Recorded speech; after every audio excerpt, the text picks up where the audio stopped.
క్రీస్తులో మన సంతోషాన్ని కనపరచాలి. క్రీస్తులో మన సంతోషం కనపరచాలి. నేను చాలాసార్లు ఒక మాట చెప్తుంటాను, గుర్తుపెట్టుకోండి. అపవాది మన ఇన్నర్ రీడింగ్ అపవాది చూడలేడు. మన ఇన్నర్ ఫేస్ అపవాది చూడలేడు. మన అవుటర్ ఫేస్ మాత్రం అపవాది చూడగలడు. మన హృదయాన్ని అపవాది చదవలేడు. గుర్తుపెట్టుకోండి. మన మనసులో ఏది ఉందో అపవాది చదవలేదు. మీరు పైకి ఎలా కనబడుతున్నారో దాన్ని మాత్రమే చూడగలడు. మనలో ప్రభు ఉన్నాడు అంటే, మనలో క్రీస్తు ఉన్నాడు అంటే అపవాది మన యొక్క రక్షణ, మన యొక్క ఆత్మ క్రీస్తుతో పాటు భద్రపరచబడిందని వాక్యం మనం విన్నాము ఇంతకుముందే కదండి. మన ఆత్మ క్రీస్తుతో పాటు భద్రపరచబడి ఉంది. కాబట్టి మనలో క్రీస్తు ఉన్నాడు. మనలో క్రీస్తు ఉన్నాడంటే క్రీస్తు ఉన్నట్టుగా మీరు కనబడాలి. మీలో క్రీస్తు ఉన్నాడు అని చెబుతూ క్రీస్తు లేనట్టుగా పై కనబడుతుంటారు. నో, ఒక విషయం జ్ఞాపకం చేసుకోండి. లోపల లేని భక్తి జీవితాన్ని బయట కనపరుస్తారు, అది వేషధారణ. లోపల లేని భక్తి జీవితాన్ని బయట కనపరుస్తారు, అది వేషధారణ. రెండోది, లోపల ఉన్న భక్తి జీవితాన్ని కూడా బయట కనపరచట్లేదు, అది కూడా వేషధారణే. గుర్తుపెట్టుకోండి. ఇది వేషధారణే, అది వేషధారణే. ఏది ఉందో అది బయట కనబడాలి. ఏది ఉందో అది బయట కనబడాలి. మన తగ్గింపు కూడా ప్రభు యొక్క చిత్తాన్ని బట్టి, ప్రభు యొక్క కృపలో విశ్వాసముతో అక్కడ దేవుని నామాన్ని మహిమకరంగా ఎంతవరకైనా మనం తగ్గచ్చు. లోపల చాలా భక్తి ఉండొచ్చు, కానీ బయటకు అది కనబడట్లేదు. అంటే క్రీస్తు స్వరూపం అక్కడ కనబడట్లేదు అంటే నువ్వు వేషధానం అనమాట. భక్తి పరులుగా నువ్వు పైకి కనబడట్లేదు అనమాట. లోపల భక్తి చేస్తున్నావు అనమాట, అంటే అది వేషధారణ.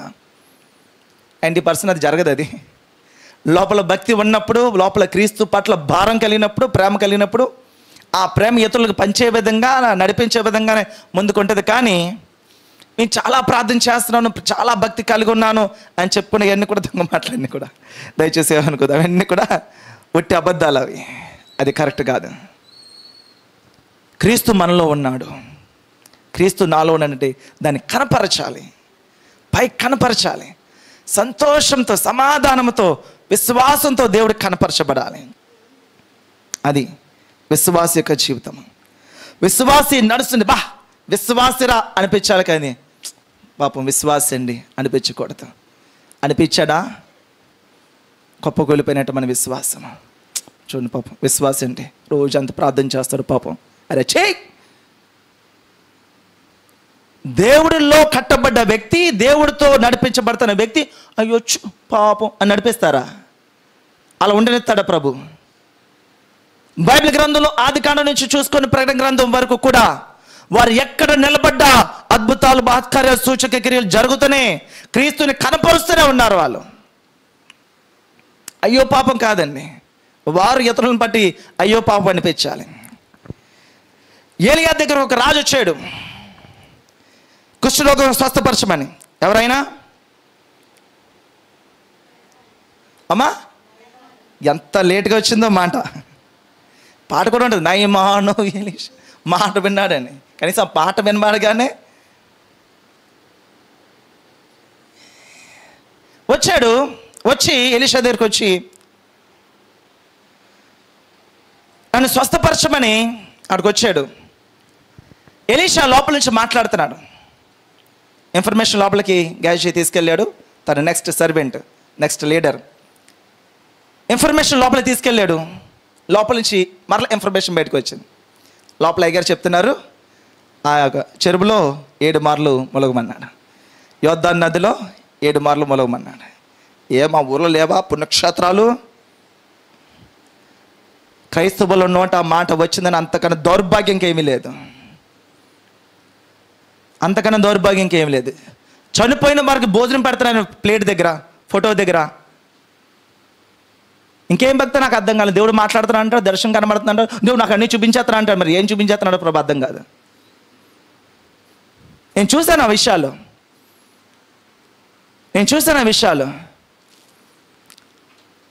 పుణ్యక్షేత్రాలు లేవా మాకు, పుణ్యనదులు లేవా?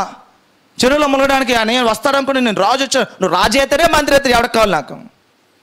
ద మ్యాన్ ఆఫ్ గాడ్, దేవుడి సేవకుడు, తల వంచాల్సిన ప్రతి ఒక్కడుని. దేవుడి ప్రతినిధి అంటే మీరు ఇచ్చే గౌరవం ప్రభువుకి వెళ్తున్న విషయం జ్ఞాపకం చేసుకోండి. మీ ప్రార్థనలు ప్రభు దగ్గరికి వెళ్తున్నాయి, ప్రభు సమస్యలు మీ దగ్గరికి సమాధానంగా వస్తున్నాయి. ఎవరు తీసుకొస్తున్నారు? దేవుడి ప్రతినిధి. ఇక్కడ నిలబడ్డ ఒక వ్యక్తి ఆయన నామం హెచ్చించేవాడిగా ఉండాలి కానీ తగ్గించేవాడిగా ఉండకూడదు. ఆయన బట్టి మనం సంతోషించేవారుగా ఉండాలి కానీ అనేక మంది దుఃఖపడేవారుగా ఉండకూడదు. చేతకాని భక్తులు మనం చేయకూడదు. బిలీవర్రా, విశ్వాసరా అనిపించాలి. క్రీస్తుని నమ్మిన విశ్వాసి. రాజు మాట్లాడుతున్నాడు, కోపం వచ్చేసింది రాజుకి. మన కోపం వచ్చేసింది. మా దేశంలో పుణ్యక్షేత్రాలు లేవా? ఈ బోడి యోగ్దాన్ నదులు మొలగమంటాడు నన్ను. ఇంకా ఏదో బయటకు వస్తాడు, అది చేయి ఇది చేయి, ఇది ఇందులో దూకు, లేకపోతే ఇలా చేయాలి చేయి, ఏదో మ్యాజిక్ చేస్తాడు అనుకున్నాను. లోపల నుంచి ఒక ఇన్ఫర్మేషన్ మాట్లాడాడు. మీకు నచ్చినట్టుగా జరగదండి భక్తి. వాక్యంలో రాయబడ్డది, ఏది చేయాలో ఎలా చేయాలో వాక్యంలో ఉంది. ప్రతి ఒక్కరు దానికి విధేయత చూపాల్సిందే. బైబిల్ ఉంది. బైబిల్ ఎలా నడిపిస్తుందో బైబిల్ ప్రకారం వెళ్ళాలి. మీకు నచ్చినట్టు నాకు నచ్చినట్టు వాక్యం ఉండదు. అది చేయడం కాదు. మనం ఎక్కడైతే ఆ అవకాశాన్ని అపవాదికి ఇచ్చామో అపవాది నవ్వుతుంటాడు. జ్ఞాపకం చేసుకోండి. సో ప్రతి విషయంలో కూడా క్రీస్తుని కనపరిచే విధంగా రోషము కలిగిన వారుగా దేవుడి సన్నిధిలో దేవుడి యొక్క నామాన్ని మహిమకరంగా మనం నిలబడే వారుగా ఉండాలి. రాజు మాట్లాడుతున్న కోపం వచ్చి వెళ్ళిపోతున్నాడు. ఆ పక్కన ఉన్న సైనికుడు మాట్లాడుతున్నాడు, ఆయన దాసుడు మాట్లాడుతున్నాడు. కనీసం అతనుకున్న జ్ఞానం కూడా లేదు అతనికి. మళ్ళీ రాజు ఏం మాట్లాడుతాడు? అయ్యా, నీకు ఎవరైనా కొన్ని లక్షలు దానం ఇవ్వమన్నాడా, బట్టలు పెట్టమన్నాడా, పూజలు చేయమన్నాడా, ఇంకోటి చేయమన్నాడా, వెళ్ళి మొలగమన్నాడు, అంతేనా? ఒకవేళ ఇటువంటి భయంకరమైన విలువ కలిపి నువ్వు చేస్తే నువ్వు తగ్గిపోతామంటే రాజు ఖర్చు పెట్టడా? చెప్పండి, ఖర్చు పెడతా లేదా? అక్కడెక్కడో ఆ దేశవాతులకు వెళ్ళాలి, ఆడికి వెళ్ళిన తర్వాత ఇన్ని అన్నదానాలు చేయలేదు, ఎంత డబ్బు ఖర్చు పెట్టాలి అని అంటే ఖర్చు పెడతాడు పేరుకి. అవి ఏం అడగలే కదా నిన్ను, ములగమన్నాడు అంతే కదా, ములిగితే అయిపోయిందయ్యా. సరే, కొన్ని సందర్భాల్లో మన కింద వారు కొన్ని విషయాలు మనం చెప్తున్నప్పుడు మనం వినడం నేర్చుకోవాలి. అది మీకు మేలుకరమైన విషయాలు జ్ఞాపకం చేసుకోండి. ఇది వాక్యానుసారం మనం మాట్లాడుతున్నప్పుడు అది ఎవరైనా సరే మేలుకరమైన విషయం అని జ్ఞాపకం చేసుకోండి. అది మీకు ఉపయోగకరమైన విషయం జ్ఞాపకం చేసుకోండి. మన అపవాది సంబంధమైన యెహోలోక సంబంధమైన కార్యాలు మనం చేసినప్పుడు అపవాదికి మనం ద్వారం తెరుస్తాము. లోపలికి వచ్చిన అపవాది ఏం చేస్తా? ఊరుకోడు. పాము లోపలికి వచ్చింది కొన్ని ఏం చేస్తుంది? ఊరుకుంటుందా? ఏమండి? లేదా ఒక పశువు లోపలికి వచ్చింది ఊరుకుంటుందా? మీకు నీట్గా పక్కన కూర్చుంటుందా చైర్లోని? ఏం చేస్తుంది? ఒక పంది లోపలికి వచ్చింది అనుకోండి, ఏం చేస్తుంది? మొత్తం అంతా సర్వనాశనం చేసేస్తుంటుంది. లోపలికి అపవాది ఎంటర్ అవుతుంటాడు. జాగ్రత్తగా మనం కట్టుకోవాలి.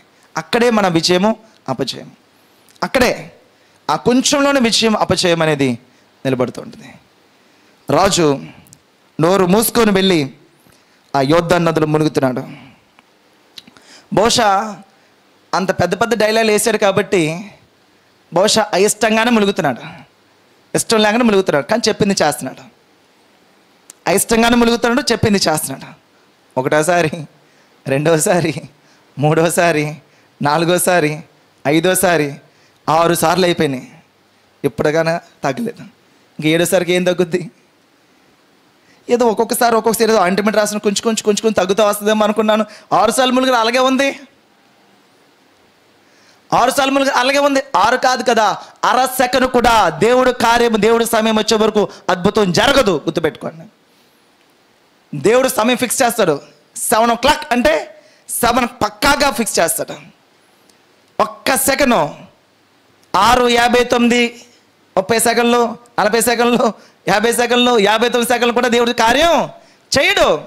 7 గంటల కంటే 7 గంటలు కరెక్ట్గా కార్యం జరుగుద్ది. ఆయన పక్కాగా ప్రతి కార్యం జరిగిస్తాడు. ఇంకా 7ఓసారి ఇన్ని ములిగానే కదా సర్లే, ఇంకా ఒకటి కూడా ములిగితే ఏదో చూద్దాంలే అనుకుని ఆ 7ఓసారి ములిగాడు. లేత శరీరం అండి, చిన్న పిల్లల శరీరం ఉంటుంది, ఆ లేత శరీరంగా ఆ కుష్ఠరోగం అంతా విడగొట్టబడ్డాడు, స్వస్థచిత్తుడై పైకి లేచాడండి. హల్లెలూయా, హల్లెలూయా. రాజుల్ని కదిలించిన విశ్వాసము. దేవుడంటే మన ఇష్టం, ప్రేమ అని కదిలాడు అనుకోవచ్చు. ఇహలోకంలో రాజులు, కరుడు కట్టిన రాజులు, కొమ్ములు తిరిగిన రాజులు, అహంకారులు గడగల్లాడిపోయారు. ఎలీషా దగ్గర పరిగెట్టుకుని వచ్చేసారు. మరలా అతను బోల్డెన్ బంగారాలు, వెండి, వజ్రాలు, వైడూర్యాలు, ధనము, చీరలు, పాలు అన్నీ బహుమానంగా ఇవ్వడానికి వచ్చేసాడు. చిల్లి కాబట్టి నాకు వద్దు, పట్టుపో అన్నాడు అంతే. ఇది నువ్వు అతిశయపడతావేమో, నా అతిశయం యేసు ప్రభు అంటే చెప్పలు కొడతామంది. నాకు జరిగిన కార్యము నేను విలువైన ఇస్తే పాస్టర్ గారు చాలా మెచ్చుకుంటారు, ఇంక వెంటనే నా వెనకాల తిరుగుతారు, నేను నా కోసం ప్రార్థన చేస్తారు అనుకుంటారేమో. వాటిని బట్టి మనం దేవుడిని మనం కొనలేము, ప్రభుని మనం కొంచెము కూడా ఆయన కనుదృష్టి మన మీద పడలేము. ప్రభు దృష్టి మన మీద పడాలంటే ఏమేవాలి? నడు వంగాలి, కాళ్ళు వంగాలి, మోకరించాలి, తల వంచాలి. ప్రభా పాపిరే నన్ను క్షమించు, తగ్గించుకోవాలి. ఎవరైతే తగ్గించబడతారో వారు హెచ్చించబడతారు. హల్లెలూయా. తగ్గించుకోవడం మన చేతిలో ఉందండి, మన చేతిలోనే ఉంది. హెచ్చించడం ఆయన చేతిలో ఉంది. నీ చేతిలో ఉన్నదాన్ని మీరు చేయగలిగితే మీ చేతిలో లేనిదని ఆయన చేస్తాడు. హల్లెలూయా. మన చేతిలో ఉంది తగ్గించుకోవడం. మనం బోల్డెన్ కారణాలు చెప్పుకోవచ్చు.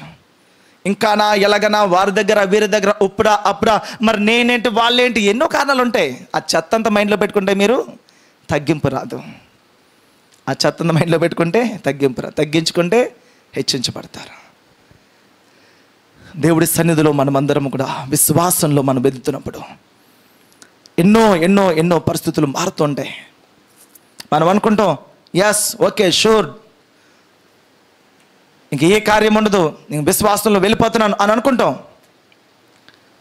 మీకు తెలియని విషయం ఏంటంటే, అపవాది మీరు ఎక్కడ బలంగా ఉన్నారో అక్కడ ఏమీ చేయడం, ఆ ప్లేస్లో ఏమీ చేయడం. ఉదాహరణకి మీకు డబ్బులు అంటే లెక్కలేదు అనుకుందాం, ఫర్ ఎగ్జాంపుల్ ధనం అంటే లెక్కలేదు అనుకుందాం. అలా లెక్కలేకపోవడం వల్ల మీ వ్యాపారాన్ని వాళ్ళు 1,00,000 రూపాయలు లాస్ పెట్టినా మీకు పెద్ద ఫీలింగ్ ఏమి ఉండదు. ఎందుకంటే ధనము మీకు ఆధారం కాదన్న విషయం వాడికి అర్థమైంది. మీరు డబ్బులు తీసినా సరే ఇప్పుడు కదలడు అన్న విషయం అర్థమైంది. మరి ఏం తీయాలి ఆలోచిస్తాడు. ఎక్కడ వీడి వీక్ పాయింట్ ఉంది, ఎక్కడ ఈమె వీక్ పాయింట్ ఉంది, ఎక్కడ కదిపితే ఈమె ప్రార్థన తగ్గిపోద్ది, ఎక్కడ టచ్ చేస్తే ఏమో బైబిల్ తీయడం మానేస్తుంది, ఎక్కడ టచ్ చేస్తే కంట్లోంచి కన్నీరు రాకుండా దారులాగా. ట్యాప్ ఎప్పుడైనా పాపం చెరువులే, కాలువలు కూడా కాదు, చెరువులే దాడు నిండిపోతాయి. నో. సో కాబట్టి మనం ఎక్కడ వీక్గా ఉన్నా అన్న విషయం అందుకే నేను ఫస్ట్ చెప్పాను, మనం ఫేస్ రీడింగ్ మాత్రమే అపవాది చూడగలడు. మన ఇన్నర్ ఫేస్, ఇన్నర్ రీడింగ్ అపవాది తెలీదు, అపవాది చూడలేడు. మన హృదయంలో మన మనసులో ఉన్న ప్రతి విషయం కూడా, ప్రతిది కూడా ప్రభు చూడగలడు, ప్రభు నడిపించగలడు.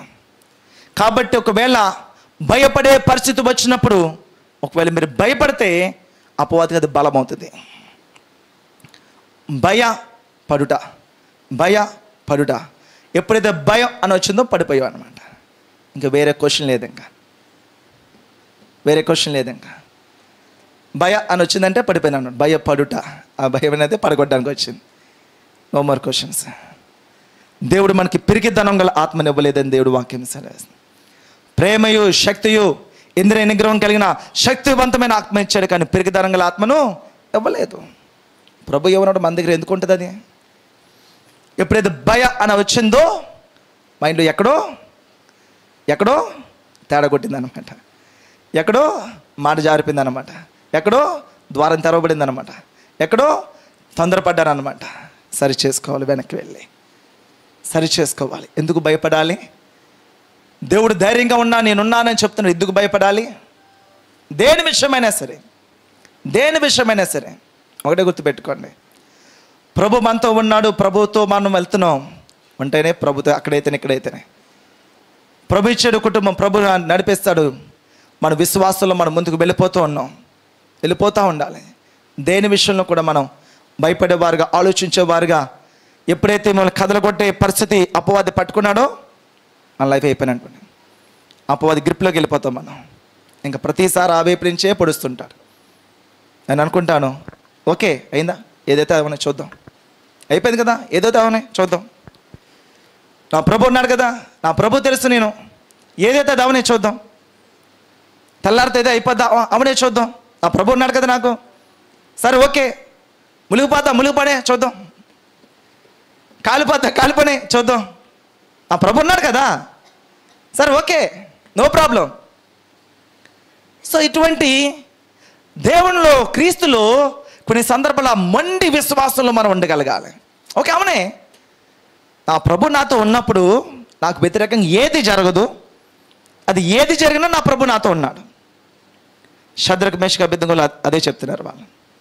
నా ప్రభు ఖచ్చితంగా ఆయన కాపాడుతాడు, ఒకవేళ కాపాడకపోయినా మేము దూకేస్తాం, కానీ మీ వెనక్కి తిరిగి నీ ప్రతిమకు నమస్కరించు. ప్రభు చేస్తాడు, ప్రభు నిలబెడతాడు, ఓకే నో ప్రాబ్లం. ఒకవేళ కాకపోయినా నో ప్రాబ్లం, దాంతో పెద్ద సమస్య లేదు నాకు. సో అటువంటి అగ్రెసివ్ ఫేత్, అటువంటి ఫేత్, మన విశ్వాసం మనం కలిగి ఉండగలగాలి. అప్పుడు అపవాది భయపడుతుంటాడు, అప్పుడు అపవాది భయపడుతుంది. ఏ ఏరైనా సరే, కొంతమంది కుటుంబాన్ని టచ్ చేస్తే, కొంతమంది పిల్లల్ని టచ్ చేస్తే, ఏదైనా అనారోగ్యం వచ్చినా, లేకపోతే ఎక్కడైనా ఎడ్యుకేషన్లో లాస్ వచ్చినా, లేకపోతే ఫెయిల్ అయినా, లేకపోతే ఎక్కడైనా ఇబ్బంది కలిగినా, ఆ కుటుంబంలో ఆ తండ్రి కానీ తల్లి కానీ కొంచెం కదిలిపోతుంటారు, కరిగిపోతూ ఉంటారు. నో, గుర్తుపెట్టుకోండి, మీరు ప్రభు చేతిలోనే ఉన్నారు, మీ పిల్లలు ప్రభు చేతిలోనే ఉన్నారు. అది నమ్మితే మీరు కంటతడి పట్టాల్సిన అవసరం లేదు, అవసరమైతే కన్నీళ్ళు కార్దిరి కానీ అవసరం లేదు, అవసరమైతే కన్నీళ్ళు కార్దిగాను దాచుకొని పర్వాలేదు, కానీ అవసరం లేదు, అంత అవసరం లేదు. మనకన్నా జాగ్రత్తగా కంటి మీద కునుకకుండా నిద్రపోకుండా ఆయన కాపాడుకునే దేవుడు. తన కుమారుని, తన కుమార్తెని ఆయన ఎలా కాపాడుకోవాలో ఆయనకి తెలుసు. తన కుమారుడు ముందు ఉన్న ఈ పరుగు పందెంలో ఓపికతో ఎలా పరిగెట్టాలో, అంతవరకు తన రక్షణ ఎలా కాపాడుకోవాలో, తన కుమారుని ఎలా నడిపించుకోవాలో తన ప్రభుకు తెలుసు. ఇది ప్రభు తెలుసు అన్న విషయం మనకు తెలియాలి, మన స్థిరంగా ఉండాలి. కొన్ని కోర్సులు ఉంటాయి, చదువుకునే ఎడ్యుకేషన్స్ ఉంటాయి, వాళ్ళు మీ పిల్లలు మా దగ్గర జాయిన్ చేయండి, చాలా సూపర్గా వాళ్ళని ట్రైన్ చేసేస్తాం, ఇంకా జాబ్లు ఎలా కొట్టరు, ఇంకా అది ఇది, ఇంకా మేము మీ వాడు ఎంత ఈ వేస్ట్ అయినా సరే రండి మా దగ్గర జాయిన్ చేయండి, మీ వాడు బెస్ట్గా అని అంటుంటారు వాళ్ళు. ఒకవేళ మేబీ వాళ్ళు చేయొచ్చేమో, కంప్యూటర్స్ నేర్పుతా అంటారు, మేబీ చేయొచ్చేమో, బాగా ఇంగ్లీష్ మాట్లాడే మేబీ చేయొచ్చేమో. కానీ ఒక విషయం గుర్తుపెట్టుకోండి, ఇహలోక మనుషులే వారి దగ్గర ఉన్న ఆ కొంచెం ఇహలోక జ్ఞానముతో వారు అన్ని కబుర్లు చెప్తుంటే, ఈరోజు ప్రభు దగ్గర ఉన్నాం మనం. మన టీచర్ పరిశుద్ధాత్మ దేవుడు, హల్లెలూయా. మన teacher permanent teacher, end of the day వరకు కూడా మనతో ఉంటాడు, హల్లెలూయా. అంతము వరకు మనతో ఉండే టీచర్ ఆయన బోధిస్తే అర్థమైన పాఠం ఏమైనా ఉందా? ఆయన బోధిస్తే అర్థం కాని సత్యం ఏమైనా ఉందా? గుర్తుపెట్టుకోండి, మన టీచర్ ఆయన. ఖచ్చితంగా ఆయన ఎలాగైనా సరే మనం ఎలా అర్థమవుతుందో, ఎలా బోధిస్తే ఎలా నేర్చుకుంటామో సమస్తం ఎరిగిన వాడు ఆయన. కరెక్ట్ అయిన టీచర్ ఆయన బోధకడం కూడా బైబిల్ రాయబడి ఉండదు.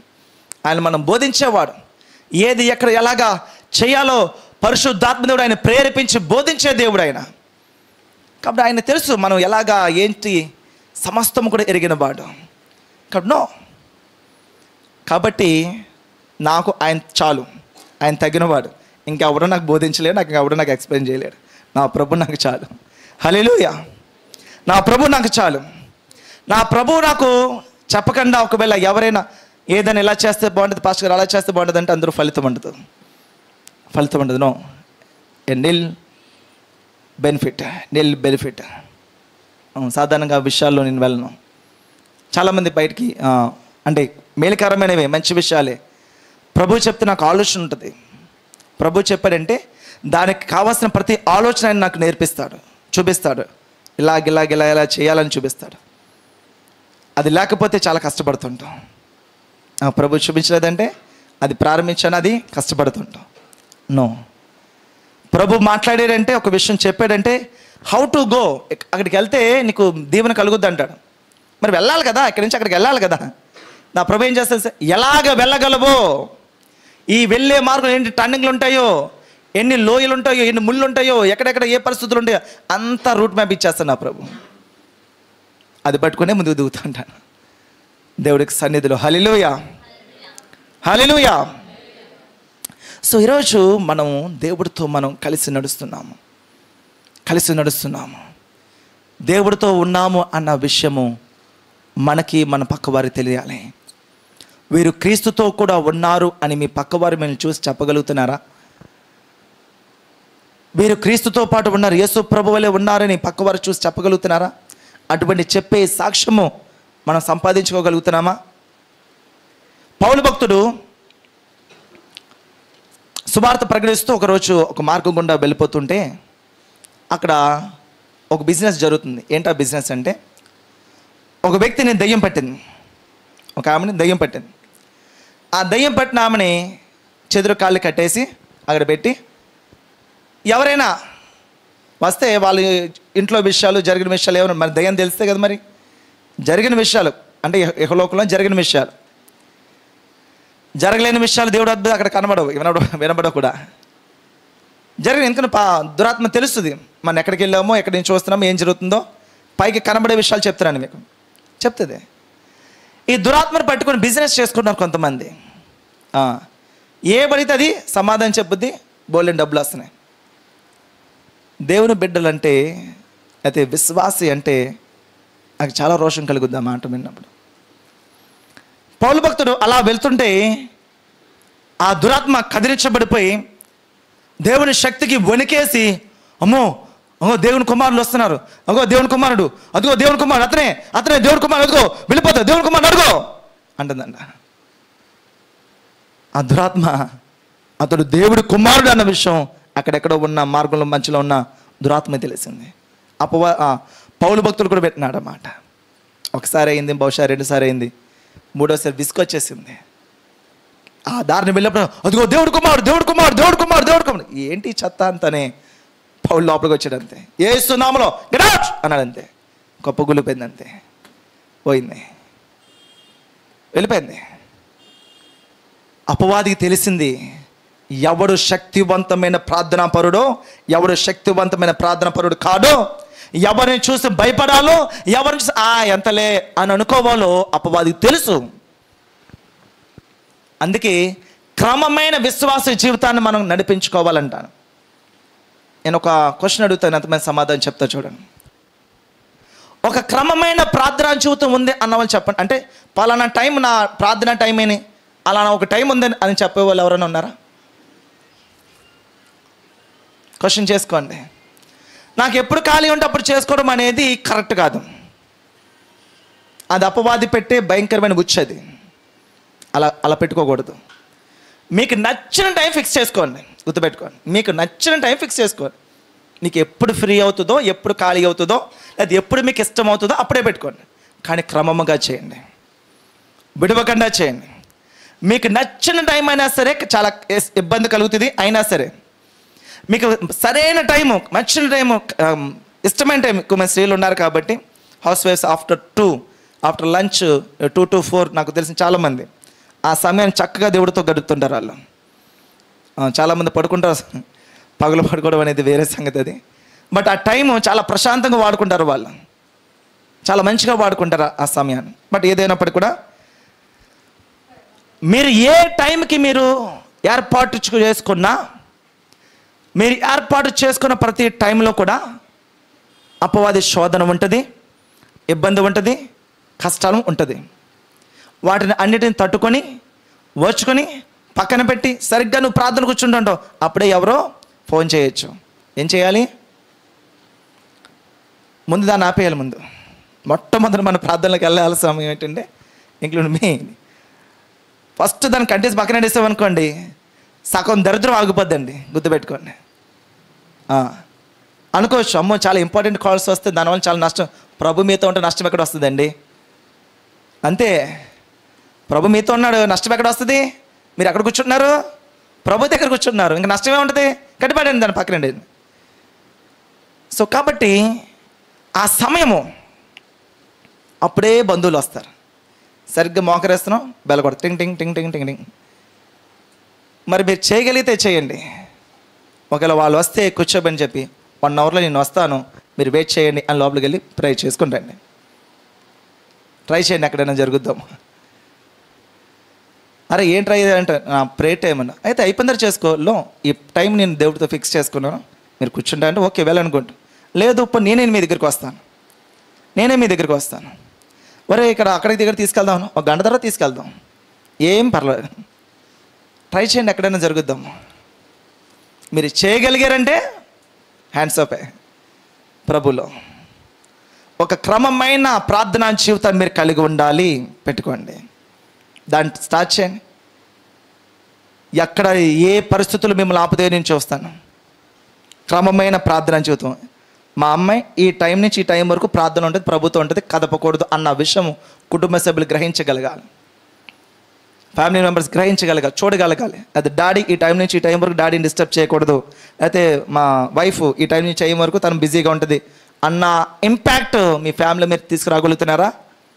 అలా తీసుకురాగలిగితే దట్ సూపర్ న్యాచురల్. దేవుని నామానికి మహిమ కలుగును గాక. ఇప్పటి వరకు దేవుని యొక్క వాక్యాన్ని విన్నాయి, మీరందరూ దీవించబడ్డారు, మేము ఎంతగానో సంతోషిస్తున్నాం. మీ అందరి కొరకు కూడా మీ అందరం ప్రార్థన చేస్తున్నాం. దయతో ఈ సమయంలో మీరందరూ కళ్ళు మూసుకున్నట్లయితే మీ అందరి కొరకు ప్రార్థన చేయబోతున్నాను. మీలో ఒకవేళ ఎటువంటి సమస్యలు ఉన్నా, ఎటువంటి శోధనలు ఉన్నా, ఎటువంటి కుటుంబ ఇబ్బందులు ఉన్నా దయతో విశ్వాసంతో ప్రార్థనలు ఏకీవించండి. ఖచ్చితంగా దేవుడు మీ జీవితంలో గొప్ప కార్యాలను చేయబోతుంది. ప్రార్థించేద్దామా? దయతో కళ్ళు మూసుకుందాం. పరిశుద్ధ ప్రేమ గల మా తండ్రి, కృపగల మా దేవ, ఈ ఆన్లైన్ ద్వారా టీవీ కార్యక్రమం ద్వారా చూస్తున్న ప్రతి ఒక్కరిని కూడా దేవా నీ చేతులుగా అప్పగిస్తున్నానయ్యా. ప్రభా, మేమైతే ఈ ఆన్లైన్లో మేము ప్రార్థన చేస్తున్నాం, కానీ మీరు వారితో పాటు ఉన్నారు ప్రభా.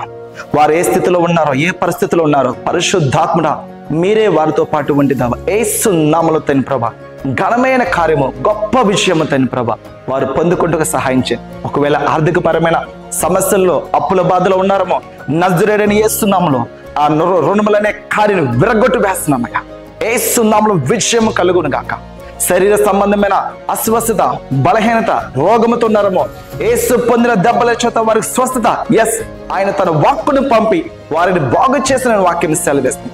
నజరేయుడైన యేసు నామములో తండ్రి ఈ వాక్కును వాళ్ళు పంపిస్తున్నానయ్యా. వారు ఎక్కడ ఉన్నా, ఏ స్థితిలో ఉన్నా, డాక్టర్స్ ఎటువంటి నెగిటివ్ రిపోర్ట్ ఇచ్చినా నజరేయుడైన యేసు నామములో సంపూర్ణ స్వస్థత కలుగును గాక. మీరే కార్యం చేయండి అయ్యా. వారందరూ కూడా క్రీస్తుని పోలి వారందరూ జీవిస్తూ దాబా ఈ రాకడకు వారందరూ సిద్ధపడుటకు దాబా మీరే కృపచు బలపరచమని మహిమాగంత ప్రభావానికి ఆరోపిస్తూ యేసుక్రీస్తు పరిశుద్ధమైన నామములో స్తుతించి ప్రార్థించి విశ్వాసముతో ప్రార్థన అడిగి పొందుకున్న మా ప్రియ పరలోకపు తండ్రి, ఆమేన్. హల్లెలూయా. ఇంకా ఈ కార్యక్రమం ద్వారా మీరు దీవించబడినట్లయితే మీ యొక్క సాక్ష్యాలు మాతో తెలియచేయండి. స్క్రీన్ మీద ఫోన్ నెంబర్స్ ఉన్నాయి. మీ సాక్ష్యాలు తెలియచేయడానికి, అలాగే మీ ప్రార్థనాంశాలు కూడా తెలియచేయడానికి ఈ ఫోన్ నెంబర్స్ మీరు వాడుకోండి. అదేవిధంగా కాకినాడ పరిసర ప్రాంతాల్లో ఉన్న వారందరూ కూడా పీస్ మేకర్స్ ప్రార్థన మందిరం, ఒకవేళ మీరు ఏ సంఘానికి కూడా వెళ్ళిన వారైతే మీరు సంఘాన్ని ఆహ్వానిస్తున్నాను. ప్రేమపూర్వకంగా మిమ్మల్ని అందరూ కూడా ఇన్వైట్ చేస్తున్నాము. కాకినాడ గాంధీనగర్ గొల్లపేట 9-11-55/B ఈ యొక్క అడ్రస్కి దయతో మీరందరూ కూడా రండి. మనమందరం కూడా ఆత్మతో సత్యంతో దేవుని ఆరాధించాలి. దేవుడు మిమ్మల్ని అందరూ దీవించును గాక. May God bless you all.